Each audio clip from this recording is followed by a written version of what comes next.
Hey guys, welcome back. So today is day 2 of NFT NYC, and these are some things that I did today. Let me scroll through my Twitter because I'm using my Twitter as like a journal of what I'm doing. Um, so this is me and No Futuristic, and we went to a rooftop at the Edison Ballroom, and we saw this company called Uniquely IO, and what they do is there are little like tags that you can scan, which open up your wallet and prove that you are the owner of whatever these NFTs are. And I think they're doing custom merch, something like that. Like I saw these shoes and the guy was able to scan this and be like, he's a verified owner of a punk or something like that. And they just look so awesome. Like I love NFT merch so much. Like these look so good. And they were giving out some masks, and I picked up this Bored Ape Yacht Club mask, which I thought was funny. And he got this one. This looks like Cyberconks to me, but I couldn't figure out what it was. And so we did that. And then I wanted to see Gary Vee talk again. So I got a seat. I had to wait like an hour before to, find a seat, but I was kind of close. It was so awesome. And this guy was from Pepsi, this guy was from Budweiser. And Gary Vee was kind of like picking their brains about the NFT space. And one of the questions that he asked, which I thought was really cool, was like, is there any hope for smaller creators that are here to possibly do like brand deals with you guys? Like, imagine, I don't know, like a space punk on a Pepsi can or something like that, but for a smaller artist. And the vibe was pretty much like, not really, because Pepsi and Budweiser, they're like household names. So if they just put random stuff on their items, people are going to be like, what is this? And we're so early, and there's still such a lack of knowledge about what NFTs are, and people are still confused, where it would be confusing towards their brands. That was pretty much what was said. But I really think that one day that'll be the thing, like brands and NFTs, like it'll just make sense. It'll be widespread enough where people won't be confused. There was one guy that was talking about like how to get moms into or dads into the NFT space, and talking about like being able to buy NFTs with credit cards. And it's like, yeah, the easier it is for people to be able to connect with all this stuff, like I even feel like the less gas fees there are, the more welcoming it will be to newcomers. Like when I was a newcomer and I wanted to buy something and the gas was freaking high, I was like, why am I paying so much to just buy something? It didn't make any sense. So as the technology gets better, as it becomes more widespread, I really see brands working with NFTs, just because there's a whole community of people that are into NFTs. So that was that. Then while I was there, I saw this guy, and they were giving away the McDonald's NFT token. And now I forgot to mention it, but on my Twitter, Clinique is also giving away NFTs. Like I think it's somewhere on my Twitter. Let me search Clinique NFT. Maybe we can find it. Clinique. I think it's this. This is their NFT, and they want you to do like um I think there's some type of yeah, it's a contest. But what is the purpose of this NFT? I don't get it.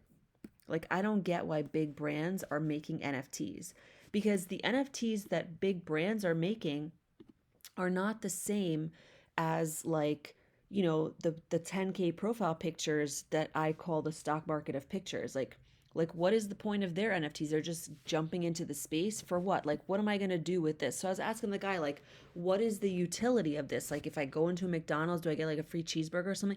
And he was telling me like, this is just going on in China right now. There's only 188 of them. They are not able to be resold yet, right? So that secondary market isn't there, but maybe in the future it will be. So I don't understand why big brands are coming into the NFT space. If I was a big brand, I would do a I would do a 10K or 20K project, and I would try to somehow like increase the floor with some type of a utility. I'm going to be talking about utility with a tax accountant tomorrow. So I'm really excited for that video about talking about the relationship between like the stock market and NFTs and how the utility could be there, but there has to be legality to it. So, just like how big brands have stocks and people invest in that, if they have NFTs that people can invest in that means something, whether it's a dividend or something, that would encourage people that are more into the NFT space to ape into it. That's my thought. Um, so there's that. So my point is that the way that brands are doing NFTs, from what I'm seeing, it just seems to be like either, I don't know, maybe it's just a cash grab, or they're just like giving it away like without any utility. Like they're not matching the scene, which is on OpenSea, as a tradable type of thing where people could potentially make money. However, Gary Vee was saying that 80% of people that are in this space are only focused on the money aspect of it. Another thing that he said was something about how, like, when the music industry gets into this, imagine if you could buy the NFT of Nirvana back in the 90s, and you would continuously get a portion of the streaming revenue, which is genius, right? Like, imagine if you could get an NFT and get a portion of the McDonald's revenue, which would be different than stocks, right? Something a little bit different, something that's more NFT-ish. And he was saying, like, oh yeah, like, maybe 2 cents doesn't matter, but 2 cents times 40 million streams a day or whatever, it's going to add up. So I love that idea. I think music is going to get into NFTs for sure, because they're going to make so much money through that. And the people are like funding for movies, for music, like it's all making sense there. As long as that utility is given back to the holders, it makes sense. But holding a random picture doesn't make sense to me. Then there was some more merch from OpenSea. They were giving free phone chargers, sanitizer, a hand sanitizer, stickers. So that was cool. And this lady, I don't know her name, but she dressed up as World of Women, which was really cool. And so, I love this. So that was really cool. And then, so I saw her. And then while I was up there on that rooftop getting free stuff, I got a Polygon shirt. I got Unfuck Your NFTs.